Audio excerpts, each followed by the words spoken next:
Anyways. Aaron, can I ask you one more question, Aaron, before you go? Yeah. Yeah, and I did not have this, enough time to eat, so yeah, keep talking. No, I'll keep going. I got you. Tom Stream.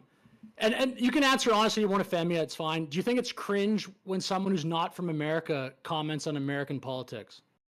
I have mixed feelings on this. We actually have a really sour term for it called being a tether. I thought a tether is like when you're you're trying to tether onto African American culture. That's where it comes from. That's one of the references. Yeah, that's one of the references. But it actually comes from tethering to concepts you're not involved with. And that is one thing that I will say we are tolerant of, because it's always good to get outside points of view. But when certain things like the way the actual operations of our systems just kind of get obviously or blatantly left out, that's when you'll see a lot of us go like, whoa. Yeah, people say some of that. But okay, my comment on that is just if there was a country like 3 times the size of America militarily, with like an economy, whatever, for like the biggest economy in the world, and had like these crazy elections, I think Americans would care about that too. You know what I mean? I think that's the reason why so many people from around the world pay attention to American politics. It's like whatever 40% of the world economy, biggest military, not only big military, but like the military that fucks around the most, in a good way and in a bad way. But sometimes it's good. But that would be like my comment on it. That just like it's I guess I can see why people would be like, let's just talk about politics with Americans, but that's my take on it. No, and you don't want to in the larger sense. Diplomacy is very important, and to be able to, and when I say that, diplomacy has many spokes to it, including the understanding and bridging the concepts of understanding with other people and cultures and politic fashions. So it's really important to talk about these things, and also to bring up when somebody goes, well, I don't understand, this isn't right. That's like some kind of weird, off-screen deals that you did. Well, no, that's just kind of how our politics ends up working, because we only have 2 main branches of the political wings.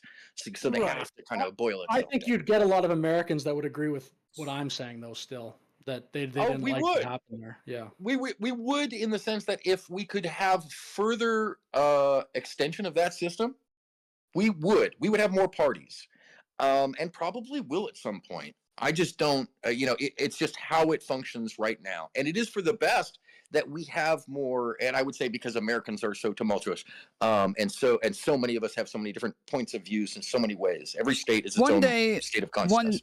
One day Canada and these other countries will get to a 2-party system, a first past the post. They're not evolved enough yet. They'll get there one day. They're not quite ready for it yet. That's really what it is.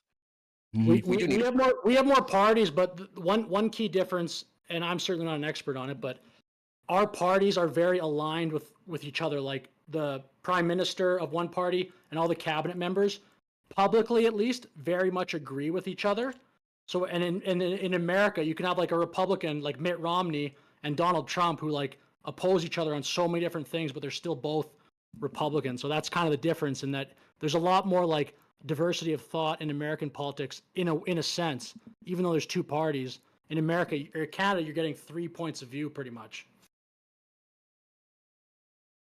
True. No, that is true. And one of the things I would say about the American system is it amalgamates that. It forces that differentiation in point of view, whereas those points of view would just separate off into the groups, and be more segmented. I would say, you would see a white nationalist party, you'd see a Christian party, you'd see a Muslim party, a Jewish party, you'd see all kinds of things here if we really did that way, I think. And you'd see all kinds of wild stuff, depending upon where you were in the country. So it has its positives, I would say. But anyways, I'm going to let you all go. USA. And Tom, thanks. I hope you got something to eat. Appreciate it. Later, man. No problem. Peace. See ya. I'm gonna go too. See ya, Tom. Good chat. All right, cool. Later, man.